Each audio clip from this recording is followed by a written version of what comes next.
Finally, a well-built Fujifilm camera. Today I'm going to review the Fujifilm X-E5 after I used it for travel and street photography in multiple locations like Amsterdam and the north of Spain. Most of you know I used multiple Fujifilm cameras and I still do, like the X-T5, X-E4, X Pro 2 and the camera I started to miss in recent days, the X-H2S, and encountered different problems with build quality along the way, especially with the X-T5. For those of you new to the channel, my name is Andrei Dima. I'm a professional travel photographer and I love reviewing cameras and lenses in beautiful locations, so if that is your thing, subscribe. Okay, let's talk more about the build quality. This camera from the start feels better than the X-T5 and my X-E4. We all know the X-E4 is a nice camera but kind of cheaply made. Mine, when I hold it firmer, it makes a small squeak. And with the X-T5, the dials, the screen and the back plate were not that great.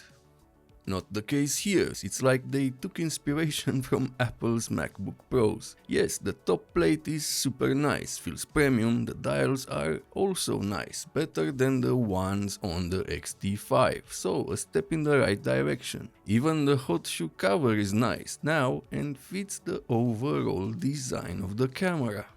The buttons again are really nice, they feel premium, especially the grey ones, but there is one button, well, switch, that feels a bit cheap. I am glad they brought it back. I am referring to the AF switch. It's not bad, but it doesn't match the rest of the build quality. The clicks on the dials are satisfying, they don't sound hollow like on the X-T5, the grip is nice even if it is small. Combined with this thumb rest makes the camera easy to hold with small and medium lenses. I like where they've put the Q button. It is easy to reach with your thumb but hard to press by mistake. The joystick is nice, the Bluetooth button is in a weird position but still of good quality. Make it a function button, Fuji. The bottom plate is nice, feels sturdy, the same with the battery door and these small feet. And look, no scratches or paint coming off. And this camera sat on so many pub tables and even on rock. So far, so good. Now let's talk a bit about the film simulation dial, and I will start by saying I like it. I like how it looks and I like using it. The clicks on the dial are not as firm as on the other dials but still satisfying. Where the dial is placed and how it looks is giving this camera a unique, maybe a bit vintage look that I enjoy.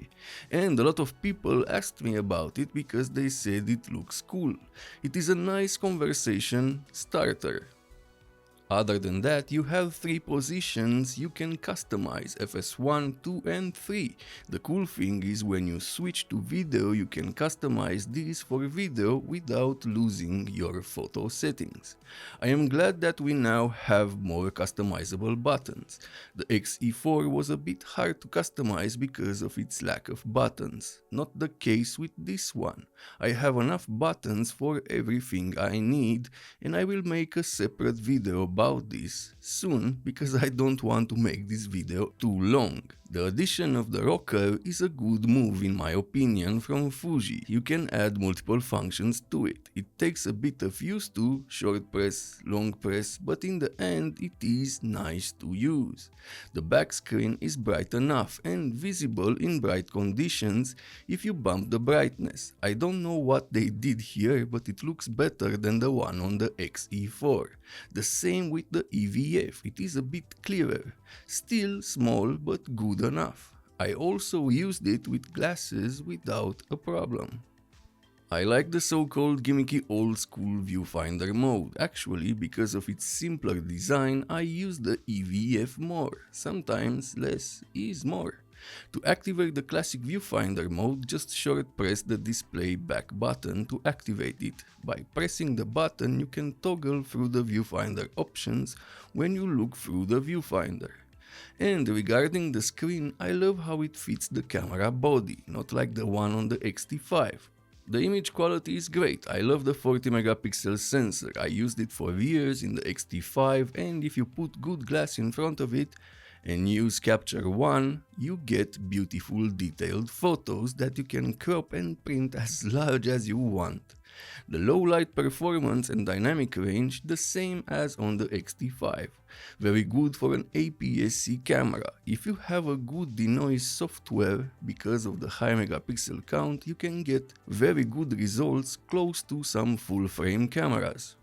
Watch my X-T5 versus Nikon ZF video if you want to know more about this subject. A new feature in for the X-E line is IBIS, and from what I can see so far it works better than the one on the X-T5. To be exact, it doesn't fight you when you pan or tilt anymore. It feels more natural in video. From what I understand from other YouTube channels, it has a new gyroscope. When it comes to photography, I got photos close to half a second handheld, which is really good for an APS-C 40 megapixel sensor. But it's not all good. There are some things that they could have updated for the price, and the one I missed the most from the X-T5, and that is the shutter speed. Come on, 1/4000 mechanical on a camera with this price tag? I get the screen, the EVF and the lack of weather sealing, but this I really don't get. I know I have the electronic shutter, but I like using mechanical with an f1.2 or f4 lens in bright conditions without an ND filter. The next one is battery life. Batteries life. Yes, the battery life is not that good, but there are certain features that drain the battery faster, like video. If you are wondering why there is an option for 8 megabits per second video in this camera, it is for a certain type of content in TikTok and maybe other platforms like this. Commercials, to be more precise. They don't accept files with more than 10 megabits per second, but you can always do this in post. Still a handy feature to have. Back to battery life. As I said in previous reviews of Fujifilm cameras and in the Nikon ZF review, the JPEG engine consumes more battery, so if you shoot just RAW, you will get a decent battery life with this camera.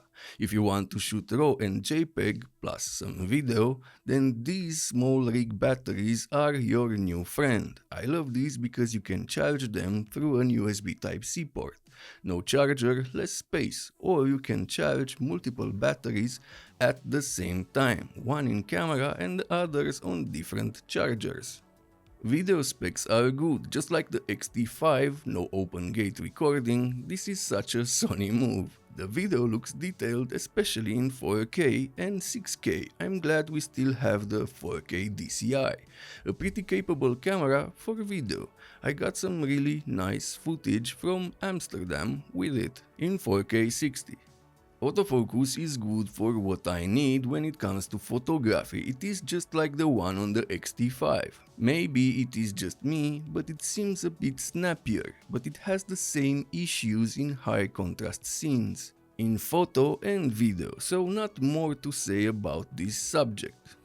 Overall, the better build quality and IBIS made me love this camera from the start. I wish it had some sort of weather sealing, but I don't shoot that much in the rain to begin with. I also used it in Amsterdam in light rain without any issues.